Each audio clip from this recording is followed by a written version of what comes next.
Start करें।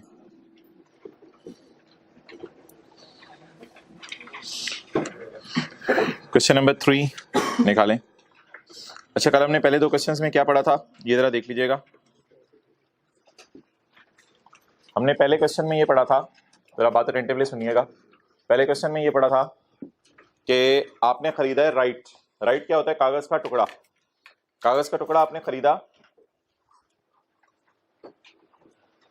25 जून 2013 को। 25 जून 2013 को आपने, बल्कि ये क्वेश्चन 2 पहले करें। क्वेश्चन 2 हमने ये पढ़ा था पेज नंबर 99। 20 अगस्त 2013 को आपने कागज का टुकड़ा खरीदा। कागज के टुकड़े का क्या मतलब था कि आपने प्री रजिस्ट्रेशन खरीदी या आपने शेयर खरीद लिए? तो प्री रजिस्ट्रेशन जो कागज का टुकड़ा खरीदा था वो तो मेरे भाई याद रखिएगा कभी भी आपके इनकम में ऐड नहीं होता जब तक कि आप उस प्री रजिस्ट्रेशन को एक्सरसाइज ना कर लें। जब तक उस प्री रजिस्ट्रेशन 2 सफ़े देना मुझे, जब तक उस प्री रजिस्ट्रेशन को एक्सरसाइज ना कर लें। ओके, फिर काफी अरसा गुजरा। काफी अरसा गुजरने के बाद आपने शेयर खरीदे। आपने क्या खरीदे? शेयर खरीदे। तो एक कागज का टुकड़ा था राइट और दूसरे थे शेयर्स। तो मुझे बता दें इस तारीख तक आपकी जेब में क्या होगा? राइट। राइट का मतलब है प्री रजिस्ट्रेशन। तब तक आप कंपनी की मीटिंग्स में नहीं जा सकते क्योंकि अभी तक आप कंपनी के शेयर होल्डर नहीं है। और इस दिन आप पैसे देंगे। दो लफ्ज यहां मैं बोलूंगा, exercise the right and purchase the shares. तो इस दिन आप राइट एक्सरसाइज करके शेयर्स को परचेज कर लेंगे। तो जब आप राइट एक्सरसाइज करके शेयर्स परचेज कर लेंगे तो कंपनी कहेगी मैंने शेयर इशू कर दिए। कंपनी कहेगी, एंड से बैठा करो वरना एंड तक फिर आप लोग खुद भी डिस्टर्ब होते रहते हो। तो कंपनी कहेगी मैंने शेयर इशू कर दिए और आपने शेयर परचेज कर लिए। तो इस दिन आपकी जेब में मोहतरम राइट नहीं रहेंगे, अब आपकी जेब में क्या आ जाएंगे? बोले शेयर सर्टिफिकेट आ जाएगा, कंपनी का मालिक बन जाएंगे आप। अब ये जो शेयर्स हैं मोहतरम, ये शेयर्स आप अपनी ऊपर वाली जेब के अंदर डाल के बिल्कुल रखेंगे क्योंकि इनमें कोई मसला नहीं। क्योंकि इन शेयर्स में बोले कोई रिस्ट्रिक्शन, जैसे ही शेयर्स मिलेंगे आप फॉरेन इनकम फ्रॉम सैलरी निकाल लेंगे। कल ये दूसरा वाला सवाल किया था आपकी क्लास में, मैंने ये परचेज शेयर कलर थोड़ा ऊपर करके लिखा था, ये दूसरी क्लास में जरा नीचे करके लिख दिया था। तो परचेज आपने शेयर कर लिए थे। अच्छा, फिर जितना अरसा ये शेयर आपके पास जेब में पड़े रहे कुछ नहीं होगा, यहां जाके आपने शेयर्स ही बेच दिए। तो जब आपने शेयर्स बेच दिए तो इसका मतलब है इस तारीख को आप शेयर जेब से निकालेंगे और जाके बाजार में बेच देंगे। जब ये शेयर्स आप बाजार में बेच देंगे तो फिर गेन लॉस कैसे निकलेगा उस पर कल बात हुई थी। That will be calculated as follows. वो ऐसे निकलेगा कि आपने शेयर्स कितने के बाजार में बेचे, उसमें से माइनस होगी cost, and with the cost is sum of cost of share, cost of right and income from salary. और कॉस्ट ऑफ शेयर और कॉस्ट ऑफ राइट और इनकम फ्रॉम सैलरी की ये वही फिगर है जो यहां पे आपको नजर आ रही है। और ये भी बताया था कि इन तीनों का टोटल बराबर आ जाया करेगा इस दिन की फेयर वैल्यू के। और लॉ मेकर का ऑब्जेक्टिव ये था कि इस दिन की फेयर वैल्यू में से जिस दिन आपने शेयर बेचे, इस दिन की फेयर वैल्यू यानी पुरानी फेयर वैल्यू माइनस कर दे। तो बताएं जी, राइट मिलने पे क्या होगा? राइट मिलने पे क्या होगा? कागज का टुकड़ा मिलने पे बोले कुछ भी नहीं होगा। वक्त गुजरता रहेगा। राइट आपकी जेब से चले जाएंगे और हैवी पैसे जाएंगे। राइट एक्सरसाइज करके आप शेयर्स बाय कर लेंगे। तो शेयर्स जब आपकी जेब में आ जाएंगे तो फिर कौन से हेड की इनकम कैलकुलेट होगी? इनकम फ्रॉम सैलरी कैलकुलेट होगी। अच्छा, जब इनकम फ्रॉम सैलरी कैलकुलेट होगी तो इसके बाद आप शेयर्स को अपनी जेब में रखेंगे और लोगों को दिखाते फिरेंगे मेरे पास शेयर्स हैं, क्योंकि इनके ऊपर कोई रिस्ट्रिक्शन नहीं है। ये शेयर्स आपके पास पड़े रहेंगे हत्ता कि जब ये शेयर बिकेंगे तो कौन सी इनकम कैलकुलेट होगी? Capital gain. कैपिटल गेन कैसे कैलकुलेट होगी? कितने का बेचा शेयर माइनस कॉस्ट, फिर cost is sum of cost of share, cost of right and income from salary. बहरहाल छुट्टी करने के लिए बड़ी हिम्मत करनी पड़ती है, ये आपको पता है। ओके, अच्छा बाजी आप चारों एडजस्ट हो जाएं और जिन्होंने जगह देनी है वो जगह दे दें और जरा जल्दी एक ही दफा जगह दे दें, बाकी आने वालों के लिए भी मसला ना हो, आपको भी मसला ना हो बार बार। 5 सेकंड के लिए मैं रोक रहा हूँ क्लास, जल्दी। ओके, और ये आने वाले टाइम पे आ जाया करें, पहले से बैठे हुए जरा अंदर होकर बैठा करें। अभी भी आप दोनों नहीं उठे यार, हद होगी, इतना टाइम दिया क्लास का। अच्छा जी, क्वेश्चन नंबर 1 में हमने क्या किया था? जगह देने वाले भी नहीं जगह दे रहे ना असल में। भाई इधर हो जाओ, भाई इधर हो जा, भाई इधर हो जा, भाई इधर हो जा, भाई इधर हो जा, भाई इधर हो जा, भाई जल्दी और हो जाए यार। वो क्या हो जाएगा उधर होने से? व्हाइट बोर्ड नजर आता रहेगा, कोई मसला नहीं। ओके, अच्छा जी, अगला सवाल क्या था वो जरा आपने गौर से देखना है। अगला सवाल ये था कि हमने पहले क्या बाय किए थे? राइट का क्या मतलब है? प्री रजिस्ट्रेशन वाला सफा हमने बाय किया था। प्री रजिस्ट्रेशन वाला सफा जब हमने बाय किया था उस वक्त कुछ भी इनकम में ऐड नहीं होगा। इसके बाद हमें क्या मिल गए, प्री रजिस्ट्रेशन वाला सफा जमा करवाया, राइट एक्सरसाइज किया, और राइट एक्सरसाइज करा के मोहतरम हमने क्या ले लिए, शेयर्स। अब राइट एक्सरसाइज करा के हमने शेयर्स ले लिए, इस दिन हमारी जेब में क्या है, शेयर्स।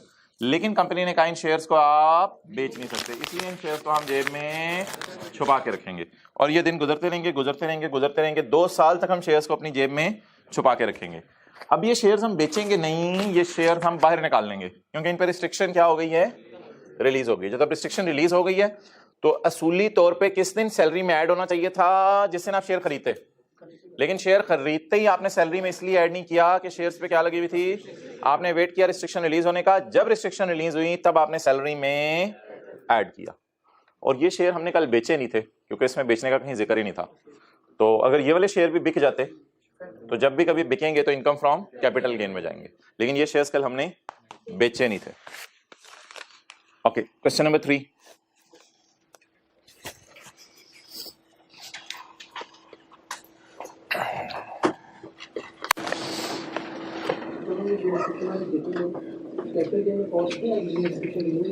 हाँ वही वाली सारी बात है।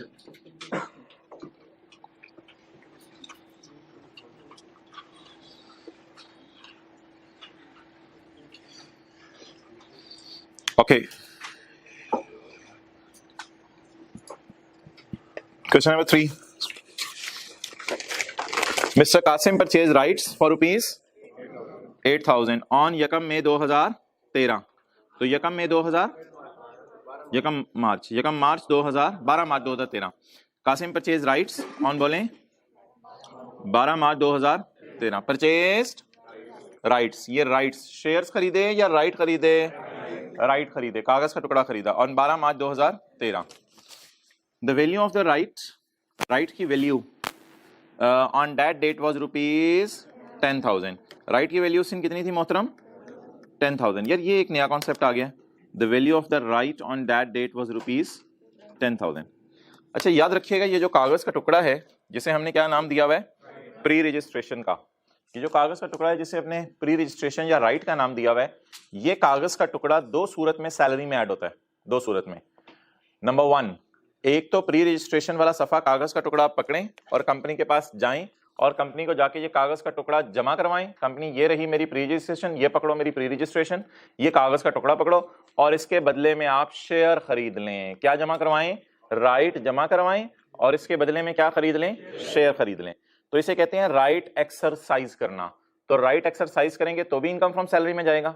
या दूसरी सूरत ये हो सकती है कि आप ये कागज का टुकड़ा पकड़ें राइट, और राइट कागज का टुकड़ा पकड़ के आप कंपनी को जाकर जमा कराने की बजाय राइट किसी और एम्प्लॉय को बेच दें कंपनी में। तो राइट मींस प्री रजिस्ट्रेशन भी बिकती है, राइट मींस प्री रजिस्ट्रेशन भी बिकती है। जैसे कल आपने साथ वाले को कहा था रशीद, याद आ रहा है, प्री रजिस्ट्रेशन भी बिकती है। तो फिर ये जो राइट कागज वाला टुकड़ा आप बाजार जाके बेच दें, तो अगर कागज वाला टुकड़ा आप बाजार जाके बेच दें तो ऐसी सूरत में जो गेन आएगा वो भी सैलरी में जाएगा।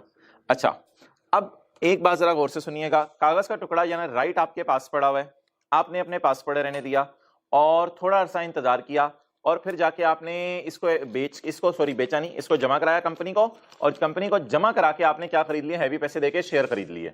इस सूरत में तो शेयर्स आपके पास आ गए हैं, तो सैलरी में गेन ऐड होगा, शेयर्स की fair value minus cost of share minus cost of right. लेकिन अगर आप इस कागज के टुकड़े को बेच दें बाजार जाके, नहीं किसी और एम्प्लॉय को, इस कागज के टुकड़े को किसी और एम्प्लॉय को बेच दें प्री रजिस्ट्रेशन को, तो भी आपको गेन आएगा, वो भी इनकम फ्रॉम सैलरी में होगा, और वो कल हमने पढ़ा था A-B करके कैलकुलेट होगा। लेकिन एक तीसरी सूरत है कि ये कागज का टुकड़ा आपके पास पड़ा है, अभी आपने इसको एक्सरसाइज भी नहीं किया, और अभी आपने जाके बाजार में बेचा भी नहीं किसी और एम्प्लॉय को, बाजार में नहीं किसी और एम्प्लॉय को बेचा भी नहीं, ना आपने कंपनी के पास जाके एक्सरसाइज किया, ना किसी एम्प्लॉय को बेचा है, और ये पड़ा पड़ा राइट क्या हो रहा है, महंगा हो रहा है। पड़ा पड़ा राइट क्या हो रहा है, ये जो पड़ा पड़ा राइट महंगा हो रहा है, इसको आप इग्नोर करेंगे, इसको इग्नोर करेंगे और इस बात को कतई नजर और साइड पे रख देंगे, ये पड़ा पड़ा महंगा हो रहा है, और इसकी महंगेपन को इग्नोर करेंगे और सैलरी में ऐड नहीं करेंगे जब तक कि ये कागज का टुकड़ा बिक ना जाए, या ये कंपनी को जमा करा के आप इसको एक्सरसाइज करके शेयर्स परचेज ना कर लें। तो मुझे बताएं, हमारे जो सवाल आपको नजर आ रहा है इसमें क्या लिखा हुआ है, the value of right was 10,000। इससे आपको क्या लग रहा है कि 8,000 वाला कागज का टुकड़ा 10,000 का हो गया है या 10,000 में बेच दिया है? हो गया है। द वैल्यू लिखा हुआ है या द सेल प्राइस रिसीव्ड लिखा हुआ है? द वैल्यू लिखा हुआ है। तो इस 10,000 को मोहतरम काट दें, इसका सवाल से कोई ताल्लुक नहीं है। और हमने खरीदा कितने का हुआ है? हिस्टोरिकल कॉस्ट हमारी जेब से कितने का गए हैं पैसे? 8,000 गए। वैल्यू ऑफ राइट ना पेपर में इग्नोर किया करनी है। अच्छा, इसमें निकालें, ये वाली प्रोविजन भी पढ़ लें साथ ही आज, पेज 94 का top point 1।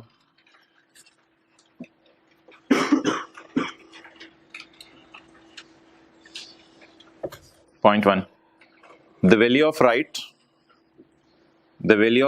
or option to acquire shares in an employee share scheme is not chargeable to tax। बल्कि जितना मैं हाईलाइट कर रहा हूं वो पढ़ें। The value of right is not chargeable to tax, बस इसको आप हाईलाइट कर लें। The value of right is not chargeable to tax, बस सिंपल सी बात। क्या है ये असूल क्या है बोले? Value of right is not chargeable to tax unless it is sold और unless it is exercised। ये लिख लें आगे, unless it is sold, यहां पे लिख लें, unless it is sold और it is exercised। जब तक के ये बिक ना जाए, या तो इसको बेच दें, इसको नहीं बेचना तो ये कंपनी को जमा कराएं जाकर, उसके बदले में क्या खरीद लें? शेयर खरीद लें। unless it is sold और it is exercised, the value of right is not chargeable to tax। तो ऊपर लिख लें यहां 10,000 in question number 10,000 in question number कौन सा है? 1 है, 2 है, 3 है? हाँ, 10,000 इन क्वेश्चन नंबर 3। यहां पे नॉट चार्जेबल को अंडरलाइन करके लिखें, रुपीज 10,000 इन क्वेश्चन नंबर 3।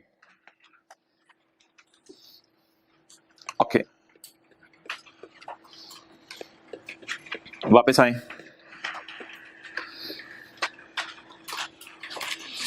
अच्छा जी, mister Qasim purchase rights for rupees 8,000 on 12 मार्च 2013। 12 मार्च 2013 को इसने राइट खरीदे हैं। The value of the right on that date was 10,000। महंगे हो गए, कितने के हो गए हैं? लेकिन इस 10,000 को क्या करना है? क्योंकि अभी आपके पास पड़े हैं, ना बेचे हैं आपने, ना कंपनी को जमा करा के शेयर खरीदे हैं। By buying the rights, by buying the rights, buy करके, by buying the rights he got the right to buy 20,000 shares. Rights buy करके इसने 20,000 शेयर्स बाय करने का सोचा है।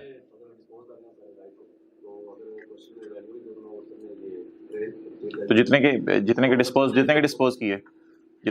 किए वो प्राइस लेंगे। हाँ, by buying the rights buy करके he got the right to buy 20,000 share. अब आप बता दें, इसके पास प्री रजिस्ट्रेशन करवा के कितने कंपनी के शेयर खरीदने का हक है? 20,000। ऑन 25 सितंबर 2013 को what happened? On 25 September 2013 he sold half of the rights for rupees 7,000। उसने आधे राइट कितने के बेच दिए?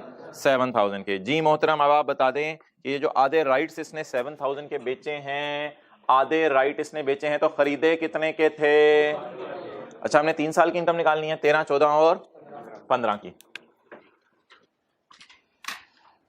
30 जून 13, 30 जून 14 और 30 जून 15 की हमने इनकम निकालनी है। On 25 September 13 he sold half of the rights for rupees 7,000। और 12 मार्च 13 को कितने के खरीदे थे? 8,000 के। अच्छा, 12 मार्च 13 को क्या हुआ था? परचेस्ड राइट कितने का? 8,000 का। इस दिन तो कुछ भी नहीं करना, इस दिन आपने कुछ भी नहीं करना होता, क्योंकि अभी आपके पास सिर्फ क्या है? प्री रजिस्ट्रेशन है। अच्छा जी, on 25 September 13 he sold half of the rights for 7,000। 25 सितंबर 13 का यहां आएगा, सोल्ड हाफ राइट्स। कितने राइट्स बेचे? आधे राइट्स बेचे। किसी को याद हो कल राइट्स बेचने का फॉर्मूला? Consideration minus cost. अब इसने क्या किया है? प्री रजिस्ट्रेशन बेची है या शेयर बेचे हैं? Sold rights. क्या बेचा है? प्री रजिस्ट्रेशन बेची है। Sold half of the rights. आधे राइट्स अभी इसकी जेब में ही है, आधे राइट्स इसकी जेब में ही है, आधे राइट्स इसने बेच दिए। Sold half rights. अब हमने इसका फॉर्मूला पढ़ा था, कंसिडरेशन माइनस कॉस्ट। कंसिडरेशन कितने के बेचे? 7,000 के। अच्छा सारे सारे कितने के खरीदे थे? 8,000 के। आधे कितने के बेचे? 7,000 के। तो आधे खरीदे कितने के थे? 3,000 इज इनकम फ्रॉम सैलरी। याद रखिएगा, इनकम फ्रॉम सैलरी में गेन जाएगा। क्लियर? ओके, आगे चलें। कल भी ये पढ़ा था वैसे। ऑन 22 जून 14 ऑन इस दिन on 22 June he exercised the remaining rights by paying rupees।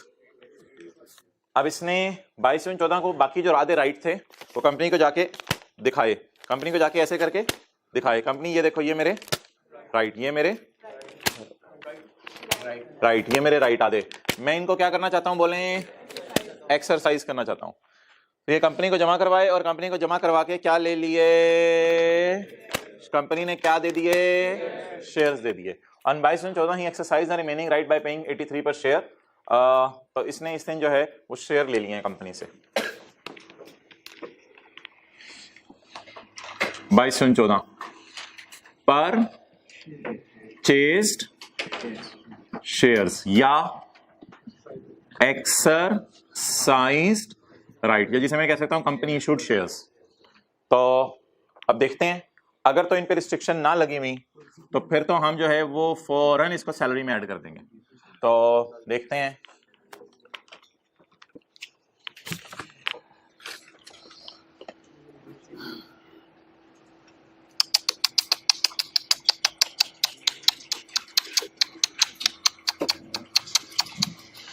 Unluckily shares के ऊपर क्या लगी हुई है? 1 साल की रिस्ट्रिक्शन लगी हुई है। आगे नहीं पढ़ना। अनलकीली शेयर्स पे 1 साल की रिस्ट्रिक्शन लगी हुई है, यानी 22 जून 2015 तक आप इनको बेच नहीं सकते। तो ये शेयर्स कौन से वाले हैं? विद रिस्ट्रिक्शन वाले, विदाउट रिस्ट्रिक्शन वाले, जेब से बाहर रखने वाले, जेब के अंदर छुपा के रखने वाले, जेब के अंदर छुपा के रखने वाले shares. Clear? Okay. There was a restriction on transfer of shares for 1 year. 1 minute, 1 साल तक शेयर्स को बोले आप बेच नहीं सकते। ओके। अच्छा भाई, इससे मैंने क्या बाय किया था 12 मार्च 13 को? इससे मैंने क्या बाय किया था 12 मार्च 13 को? 12 मार्च 13 पे कंधा आ गया मेरा। 12 मार्च 13 को मैंने क्या बाय किया था? राइट। और इस दिन जाके मैंने आधे राइट बेच दिए थे, बाकी मेरी जेब में ही थे। इस दिन जाके मैंने आधे राइट बेच दिए थे। 1-2 दफा और एग्जांपल समझाई तो ये राइट ही खत्म हो जाने। तो आधे राइट मैंने बेच दिए थे। अब ये जो आधे राइट बेच दिए थे तो इतना अरसा भी मेरी जेब में क्या पड़े रहे? राइट पड़े रहे। और जब ये दिन आया तो मैंने राइट कंपनी को जमा करवाए और क्या खरीद लिए? शेयर्स। लेकिन शेयर्स के ऊपर क्या है? रिस्ट्रिक्शन है। शेयर्स पे रिस्ट्रिक्शन है, इसलिए मैं अपने दिल के साथ तो लगा के रखूंगा। अब वक्तन फुतन जाती तो मारूंगा, लेकिन ये कहूंगा वो शेयर ही क्या जो बेच ना सकें, वो शेयर ही क्या जो निकाल के भी देखा करूंगा, लेकिन इनको अपनी जेब में रखूंगा 22 जून 14 को। क्लियर? हाँ, 1 साल इंतजार करना पड़ेगा।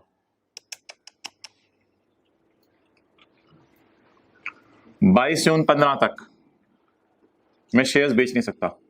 22 जून 15 को क्या होगी? रिस्ट्रिक्शन।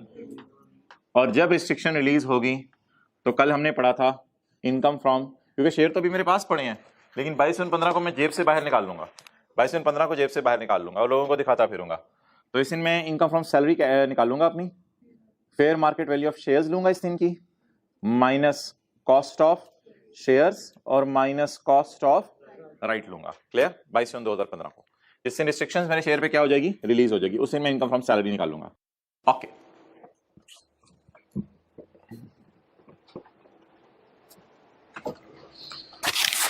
शेयर्स मैंने छुपा के रखे हुए हैं, 1 साल बाद रिस्ट्रिक्शन रिलीज होनी है। However, he sold the shares on 10 जनवरी 2015।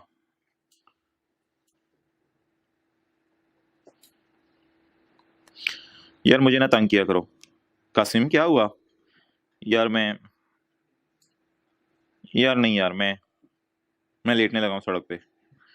लाओ यार गाड़ियां बुलाओ यार, मजदे आ रहे हैं जी। यार मैं लेटा हूँ यार। क्या हो गया कासिम? कासिम क्या हो गया तुम्हें?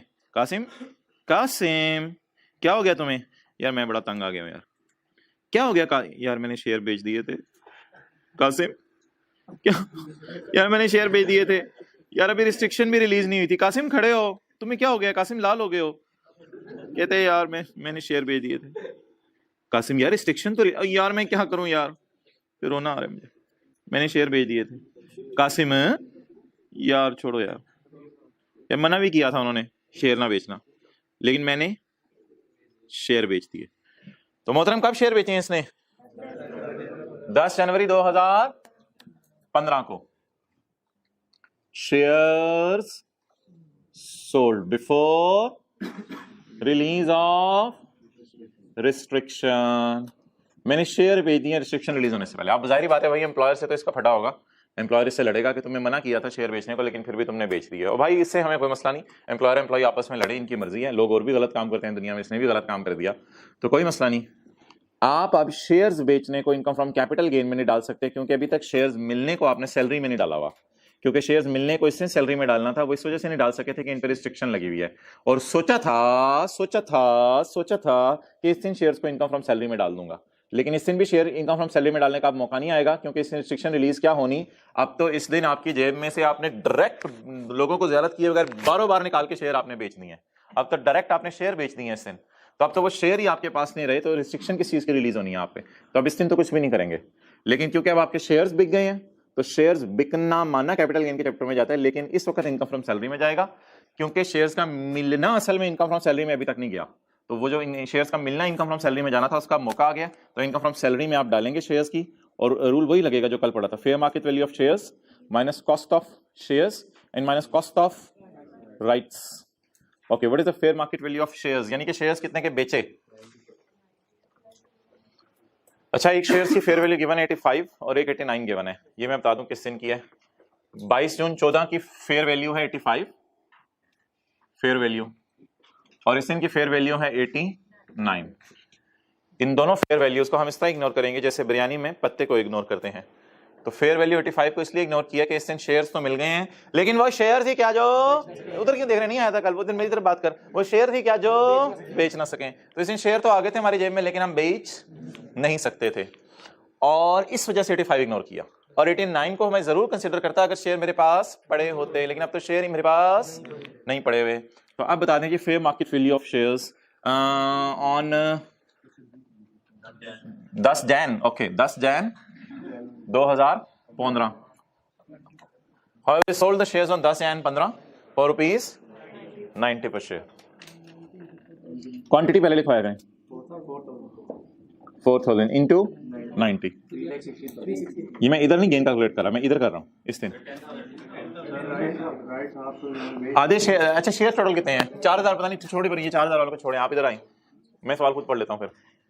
Bye buying the rights he got the right to buy, right खरीद के इसके पास 20,000 शेयर खरीदने का हक था, लेकिन 20,000 शेयर तो तब खरीदता जब सारे राइट इसके पास होते। इसके पास तो राइट ही कितने थे रह गए हुए, आधे राइट रह गए हुए थे, तो इसका मतलब है अब आधे शेयर ये इसके पास आए होंगे। तो बता दें कितने शेयर इसके पास अब बेचे होंगे इसने? 10,000 शेयर। देखो ना, जब आधे राइट आपने बेच दिए तो फिर आधे शेयर्स भी आपके पास नहीं आ सकते ना। तो जब आपने राइट एक्सरसाइज किया होगा तो आपको आधे शेयर मिले होंगे या सारे? आधे। तो आधे शेयर्स 10,000 हैं क्वांटिटी में, तो 10,000 शेयर कितने के बेचे? 90 के। 10,000 ज़रब 90, 900 रुपीज इन 1000 में कर लेते हैं। अच्छा जी, इधर हमने वैसे रुपीज इन 1000 में नहीं किया, तो इधर भी रुपीज में ही कर लेते हैं। अच्छा जी, माइनस कॉस्ट ऑफ शेयर्स। यार कॉस्ट ऑफ शेयर्स हमेशा आपने लेनी है जिस दिन आपने परचेज किए थे उस दिन की। ये फेयर वैल्यू है, प्लीज ये नहीं ले लेनी। परचेज शेयर जिस दिन किए थे उस दिन की हिस्टोरिकल कॉस्ट जितने के आपने बाय किए थे, 83 पर शेयर बाय पेइंग। इसका एक और नाम भी रखा था कॉस्ट ऑफ शेयर का एक्सरसाइज प्राइस, जिस दिन जितने के आपने बाय किए। कितने के आपने बाय किए हैं? 8,30,000। और कॉस्ट ऑफ राइट मोहतरम, सारे राइट्स की कॉस्ट थी 8,000, सारे राइट्स की कॉस्ट थी। देखें इधर, ये 10,000 तो छोड़े ना, ये तो मैंने क्रॉस करवा दी थी। शेयर्स सॉरी राइट्स खरीदे कितने के थे? 8,000। बताएं जी, अब 8,000 लूं या 8,000 का आधा ले लूं? 8,000 का आधा, क्योंकि आधे राइट तो आपने बेच दिए और आधे राइट एक्सरसाइज किए होंगे, तो 4,000, 8,000 का आधा। 66,000। चलें जी, नोट कर लो।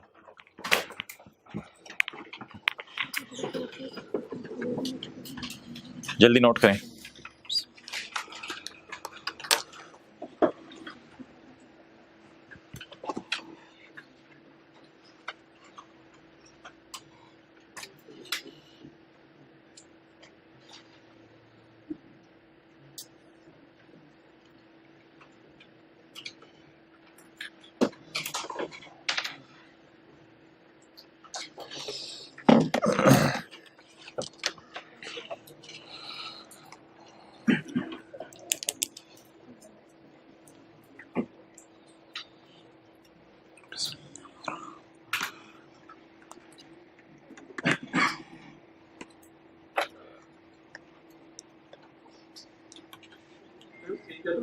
हाँ जी,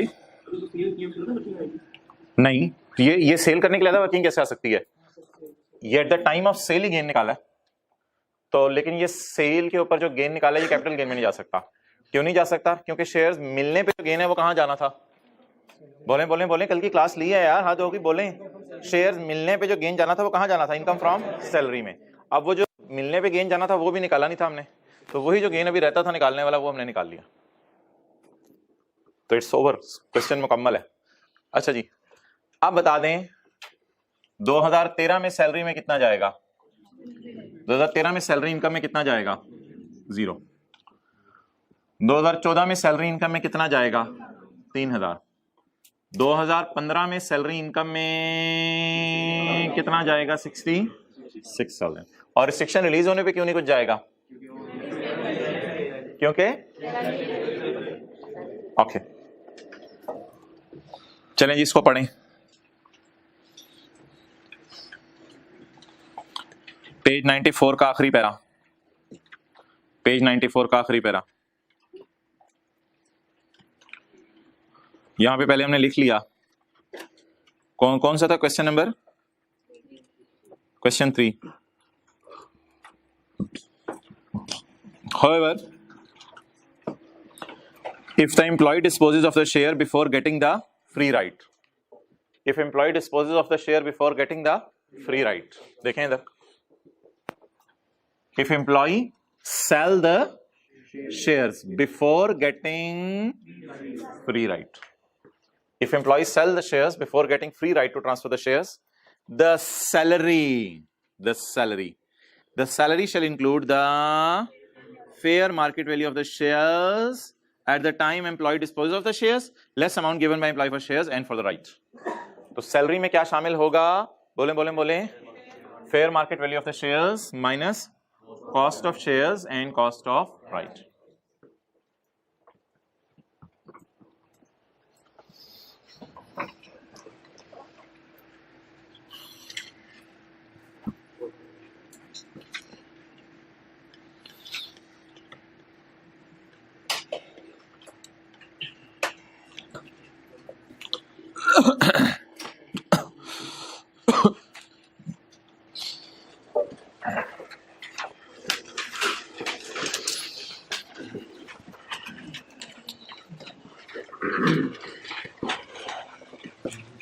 किधर है डस्टर?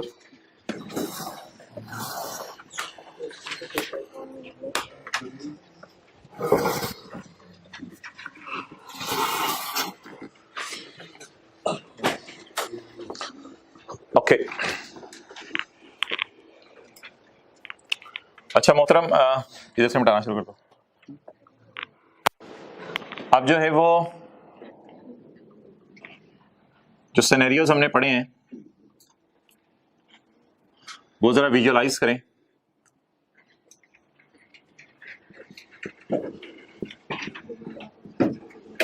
मैंने इधर परचेज किया राइट, कागज प्री रजिस्ट्रेशन बाय किया या शेयर्स बाय किए हैं? प्री रजिस्ट्रेशन बाय किया। तो मैंने इधर परचेज किया राइट इस साल, और इस साल मैंने सेल कर दिया राइट, यानी प्री रजिस्ट्रेशन खरीदी और प्री रजिस्ट्रेशन बेच दी। कागज का टुकड़ा खरीदा, कागज का टुकड़ा खरीदा और कागज का टुकड़ा ही बेच दिया। अच्छा, मुझे सोच के बताएं, इधर उधर ना देखें आप लोग, अब मुझे सोच के बताएं, ये जो गेन आएगा ये किस हेड में जाएगा? इनकम फ्रॉम सैलरी में। और कैसे जाएगा? सेल करके कितने पैसे आए माइनस कागज का टुकड़ा खरीद के कितने आए थे। कल वाली मिसाल याद होगी, 4000 और 3000, 4000 में से 3000 हमने माइनस किया था, तो ये इनकम फ्रॉम सैलरी में जाएगा। एक सिनेरियो ये हो गया पेपर के लिए। अच्छा, दूसरा सिनेरियो मैं आपको पुट करूंगा, आपने इधर उधर नहीं देखना, नकलें नहीं मारनी। दूसरा सिनेरियो जो है वो क्या हो सकता है पेपर में? दूसरा सिनेरियो पेपर के अंदर जो है वो ये हो सकता है कि आप जो है, ये है 2013 का साल। 2013 के साल आपने नहीं इधर देखना, 2013 के साल मैंने परचेज की प्री रजिस्ट्रेशन। क्या परचेज की? Pre registration. तो प्री रजिस्ट्रेशन जब मैं परचेज करूं तो फिर मेरे भाई सैलरी में कुछ भी ऐड नहीं करना होता। क्लियर? इसके बाद क्या हुआ, मैंने इस दिन जाके मैंने परचेज किए शेयर्स, यानी मैंने हैवी अमाउंट पे की होगी फिर, क्योंकि मैं एक्सरसाइज करने गया हूं राइट, मैं राइट एक्सरसाइज करने गया हूं, मैंने शेयर्स परचेज कर लिए, लेकिन इन शेयर्स पर कोई रिस्ट्रिक्शन नहीं लगी हुई। अब मुझे बताएं, इस दिन मेरी जेब में क्या था? राइट था। ये राइट मैंने कंपनी को जमा करवाया और इस दिन मेरी जेब में क्या आ गए? शेयर्स आ गए, और कोई रिस्ट्रिक्शन नहीं है, इसलिए इस दिन मैं शेयर्स को अपनी जेब में डाल के सबको दिखाता फिरूंगा मेरे पास शेयर्स हैं।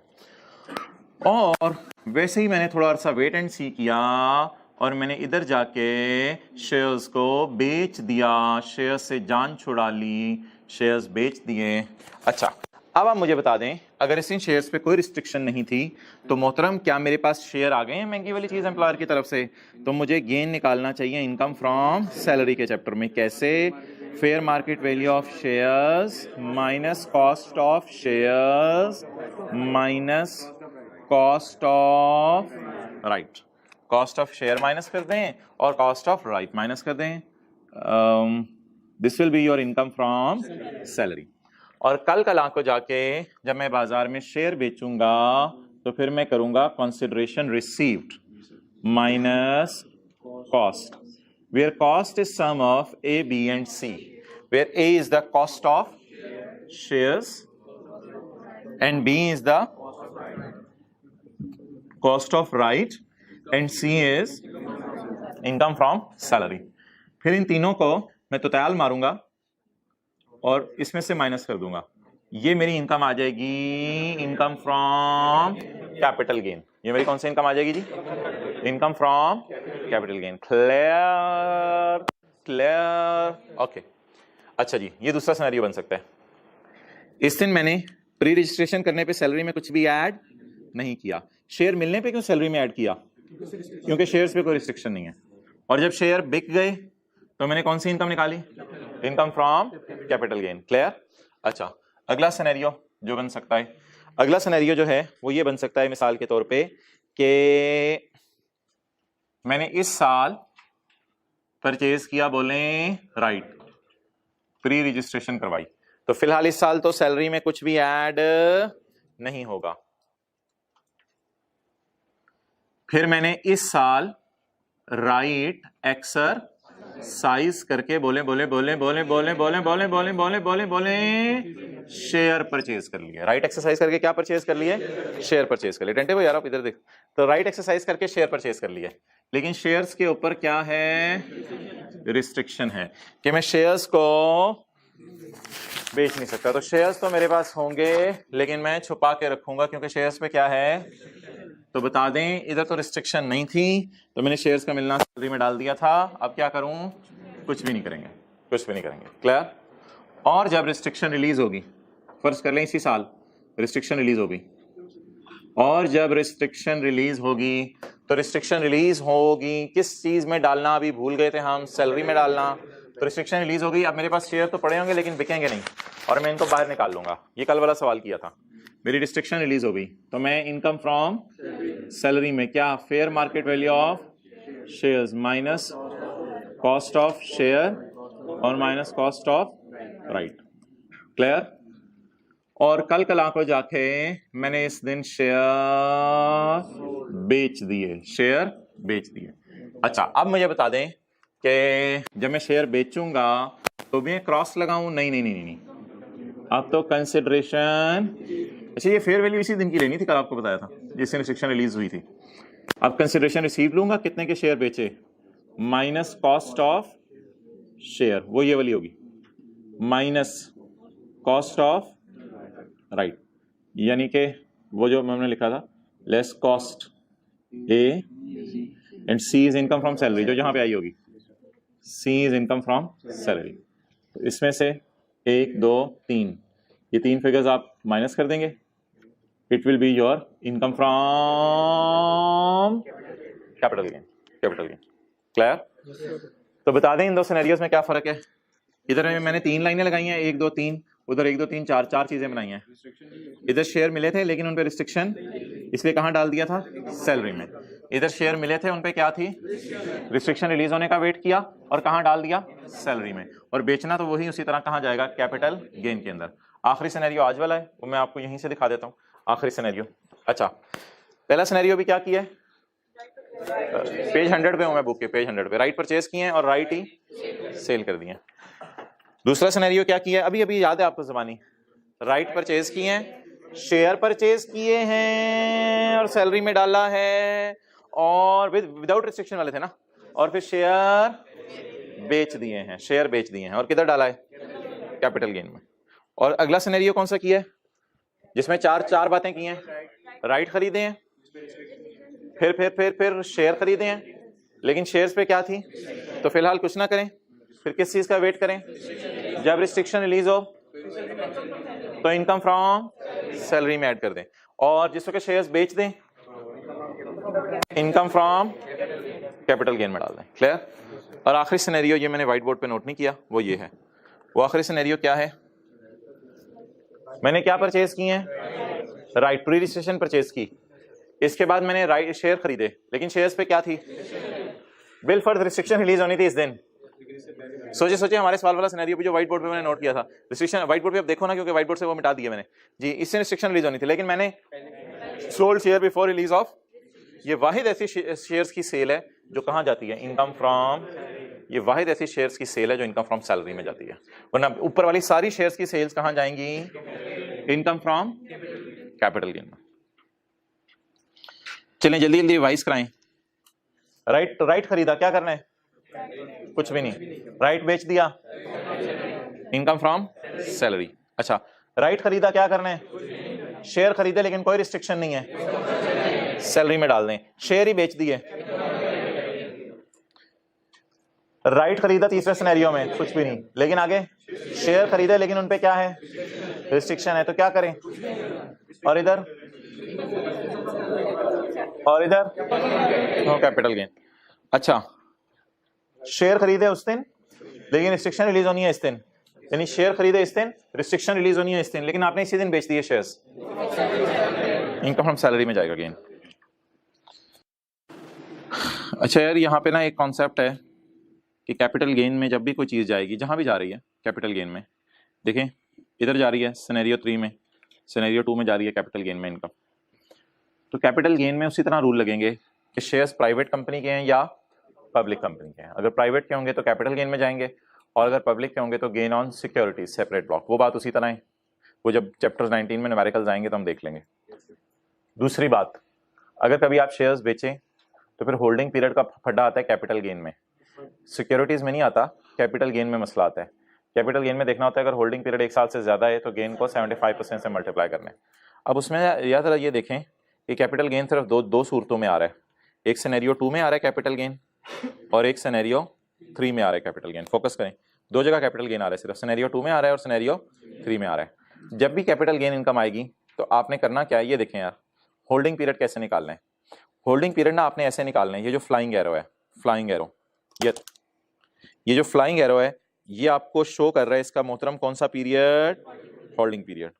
तो let us come on flying arrow, ये फ्लाइंग एरो है, ये फ्लाइंग एरो, यानी कब से कब तक होल्डिंग पीरियड देखना है, शेयर जब परचेज किए थे और फिर जिस दिन शेयर बेच दिए, तो प्री रजिस्ट्रेशन वाले दिन से होल्डिंग पीरियड देखना है या परचेज ऑफ शेयर से। बहरहाल ये जो मैंने फ्लाइंग एरो बनाया है ना, ये देखें ये है फ्लाइंग एरो सिनेरियो 2 में, तो flying arrow represent holding period calculation for calculating capital gain. तो फ्लाइंग एरो आपको शो कर देगा आपने होल्डिंग पीरियड कैसे गिनना है।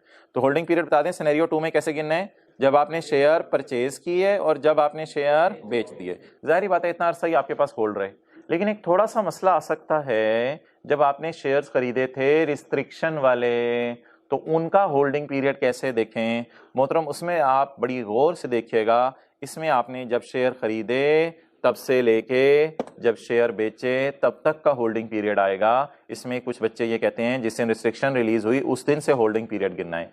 ये बात बिल्कुल गलत है मोहतरम, बात वही रहेगी जो मैंने पहले की है, परचेज ऑफ शेयर से होल्डिंग पीरियड गिनना है। चाहे वो शेयर ही क्या जो बेच ना सके, मैं मानता हूं अपनी जगह, लेकिन होल्ड तो कर रहे हैं ना आप, होल्ड जेब के अंदर डाल के कर रहे हो या जेब के बाहर निकाल के कर रहे हो, होल्ड तो कर रहे हैं आप शेयर्स। तो इसलिए होल्डिंग पीरियड काउंट करने के लिए फ्लाइंग एरोज मैंने आपके सामने पेश कर दिए हैं, सब सबकी खिदमत में पेश हैं। तो होल्डिंग पीरियड, ये जो फ्लाइंग एरो दो ही बने हुए हैं, सिनेरियो 2 में फ्लाइंग एरो बना हुआ है और 3 में, तो फ्लाइंग एरोस का क्या मकसद है, आपको क्या गिनने में हेल्प होगी, होल्डिंग पीरियड। होल्डिंग पीरियड इंशाल्लाह इस बुनियाद पे हम गिना करेंगे, जब शेयर खरीदे उस बुनियाद पे गिनेंगे या जब शेयर्स पे रिस्ट्रिक्शन रिलीज हुई थी, जब शेयर खरीदे, रिस्ट्रिक्शन रिलीज होने का नहीं देखेंगे। Clear? Flying arrow represent this one. Next, it is not necessary that employer first gives right. अच्छा, ये जरूरी नहीं होता एम्प्लॉयर पहले प्री रजिस्ट्रेशन दे, कई दफा एम्प्लॉयर प्री रजिस्ट्रेशन वगैरह नहीं देते और डायरेक्ट आपको क्या दे देंगे, शेयर्स दे देंगे। तो ऐसी सूरत में कॉस्ट ऑफ राइट क्या होगी, 0 होगी। एन एम्प्लॉय में डायरेक्टली परचेज द शेयर्स, जरूरी नहीं पहले प्री रजिस्ट्रेशन हो, डायरेक्ट शेयर भी खरीद सकते हैं आप। एक्सरसाइज प्राइस कल बता दिया था क्या चीज होती है, exercise price means the amount paid by employee at the time of purchase of shares.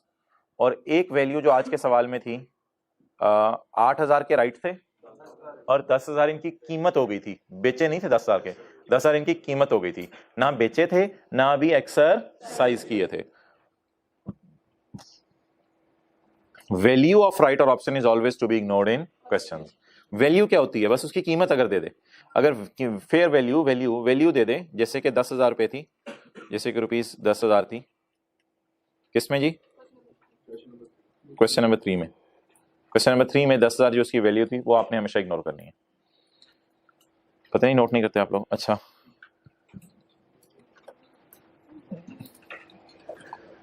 Okay. अच्छा मोहतरम,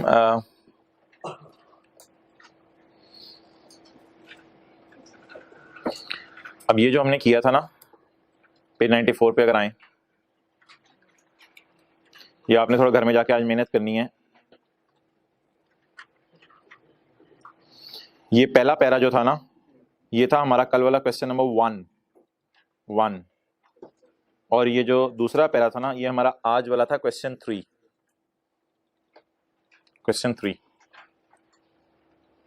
कर लिया नोट? अच्छा, इसके बाद ये जो पॉइंट 2 पढ़ा था ना, तो ये वाला हमारा था कल वाला क्वेश्चन नंबर 2, ये विदाउट रिस्ट्रिक्शन वाले थे, क्वेश्चन नंबर 2, और ये भी ना क्वेश्चन नंबर 2 में था, ये भी क्वेश्चन नंबर 2 में था। पॉइंट 4, कॉस्ट ऑफ शेयर निकालने का फॉर्मूला क्या बोले, cost of share plus cost of right plus income from salary. अच्छा, और ये हमने अपने से एग्जांपल बनाई थी, ठीक है। ये आज हमने थोड़ा सा क्वेश्चन 3 में टच किया था, वो जो 10,000 रुपए, मुझे 10,000 रुपए क्वेश्चन 3 में, 10,000 रुपए को क्या किया करना है, पेपर में इग्नोर किया करना है। और यार पॉइंट 5 भी वैसे हमने क्वेश्चन 3 में कर दिया है। क्वेश्चन 3 हाफ राइट सोल्ड किए थे, लिख लें हाफ राइट सोल्ड, ये भी हमने क्वेश्चन 3 में किया, पॉइंट 5 आज। तो लगा शुक्र है सारे पॉइंट हमारे कवर हो गए हैं और रिवाइज भी हो गए हैं।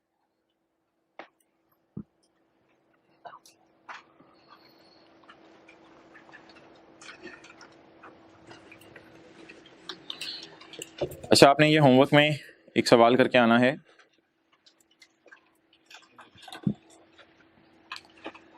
बल्कि ये आप 2 सवाल कराइएगा, क्वेश्चन नंबर 8 और क्वेश्चन नंबर 9, पेज नंबर 110 111 करेंगे try. Question number 8 employee share scheme क्या और क्वेश्चन नंबर 9 प्रोविडेंट फंड क्या, भूला तो नहीं प्रोविडेंट फंड।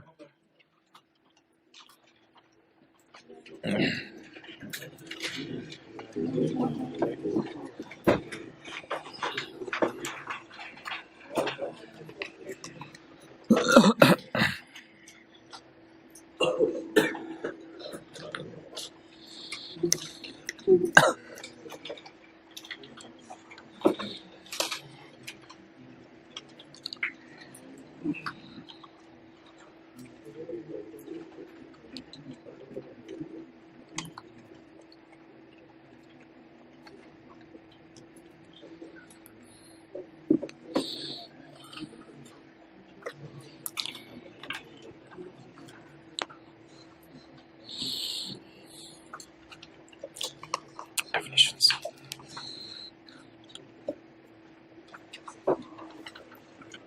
एक चीज रहेगी, हम सैलरी में कल करेंगे, अभी डेफिनेशंस का चैप्टर निकालें।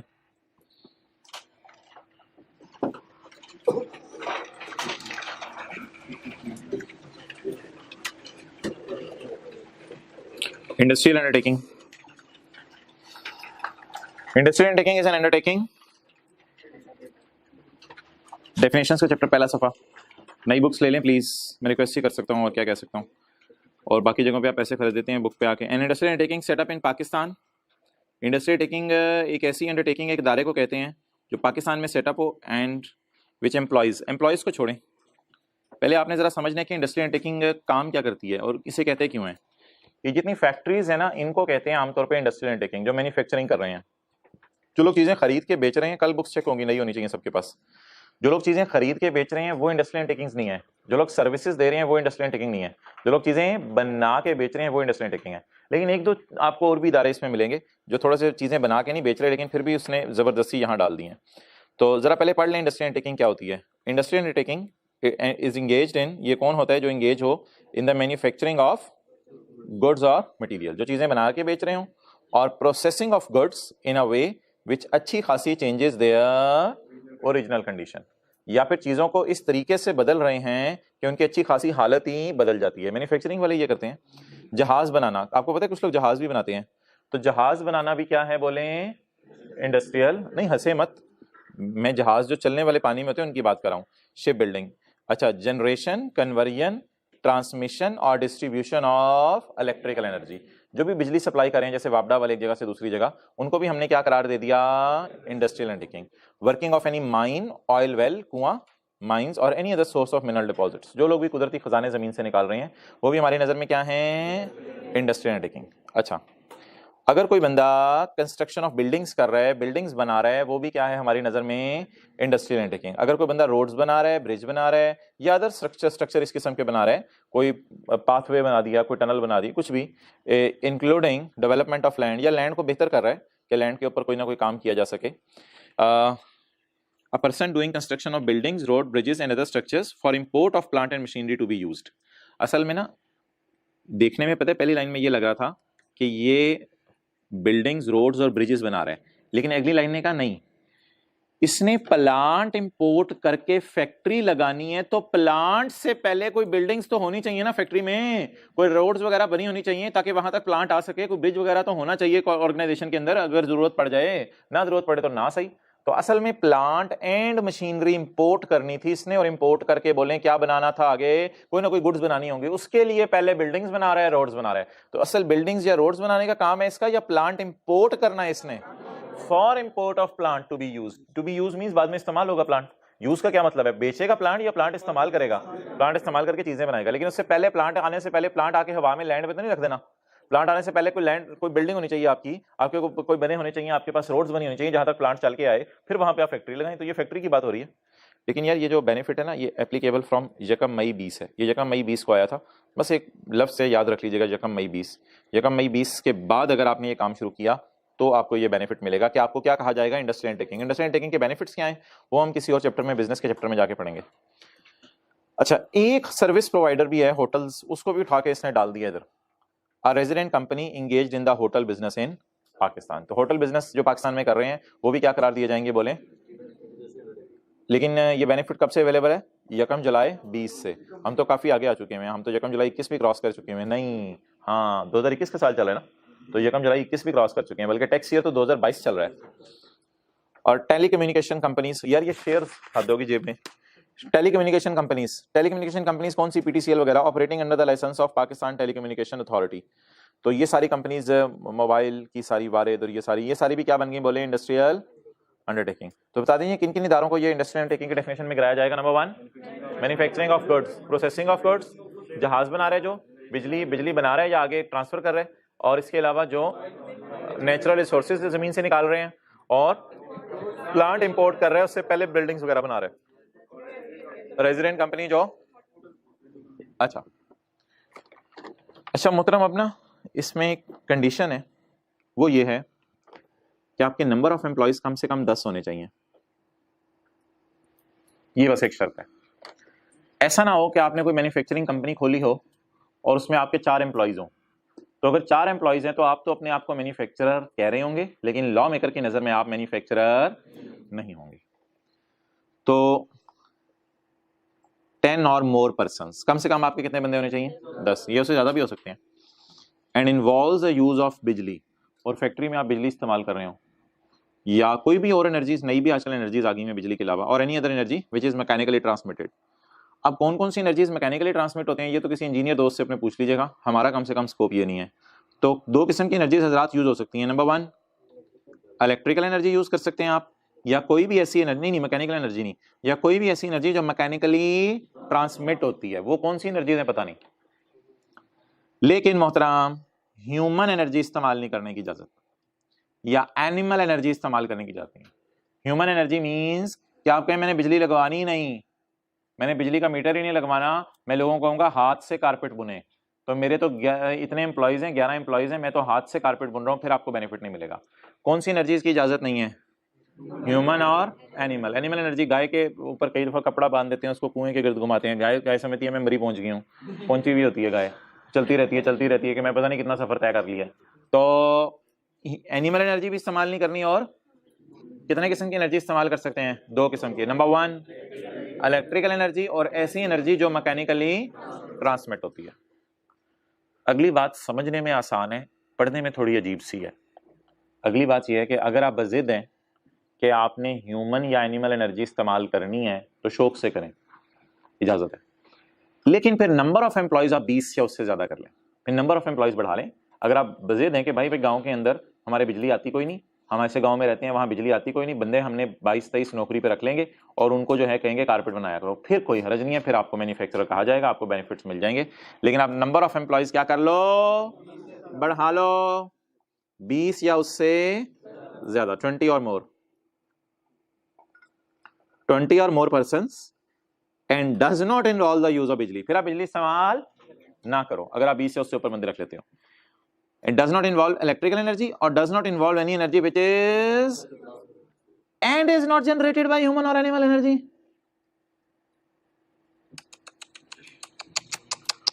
ये बात तो वही आ गई, does not involve the electrical energy and is not generated by human or animal energy। तो मोहतरम माजरत के साथ ये ना हाई लेवल की इंग्लिश है। असल में ना इंग्लिश में आपको पता है कि 2 नॉट मिल जाएं तो पॉजिटिव हो जाते हैं, बस ये वही वाली अंग्रेजी मारी है। लेकिन अंग्रेजी शायद हमें ये समझना है क्योंकि अंग्रेजों वाली अंग्रेजी यूज की है यहाँ पे, तो ये 2 नॉट मिलके ना पॉजिटिव बन जाएंगे। यहाँ पॉजिटिव लिख लें, positive means it is generated by human energy, और ये बात मैं सही कराऊंगा अपनी मार आपसे, it is generated by human और एनिमल एनर्जी। हालांकि देखने में क्या लग रहा है, नॉट जनरेटेड बाय ह्यूमन और एनिमल एनर्जी, लेकिन ये 2 नॉट मिलेंगे और ये 2 नॉट मिलके इस पॉइंट के लिए पॉजिटिव बन जाएंगे। ये वाला नॉट स्टिल इधर ही रहेगा कि आप इलेक्ट्रिकल एनर्जी बेशक यूज ना करें, आप मैकेनिकल एनर्जी बेशक यूज ना करें, लेकिन आप कौन सी एनर्जी यूज कर लें? अब कुछ बच्चे ये एतराज करते हैं ये याद करने में मुश्किल होता है। मोहतरम याद करने में बिल्कुल मुश्किल नहीं, आपने सिर्फ इतना सा याद करना है, इतना सा याद करना है। इसके बाद घर जाके 10 को जब अगला पॉइंट समझना है तो 10 की जगह क्या लिख देना है? 20, और यहाँ पे थोड़ा सा लफ्ज डाल देना है डज नॉट का, यहाँ पे डज नॉट का लफ्ज डाल देना है, तो आपका दूसरा पॉइंट भी खुद ही बाहर निकल आएगा। तो पहला पॉइंट आपने याद करना है, दूसरा पॉइंट आपका ऑटो पे लगा होगा, तो दूसरा पॉइंट इंशाल्लाह आपको वैसे ही याद हो जाएगा।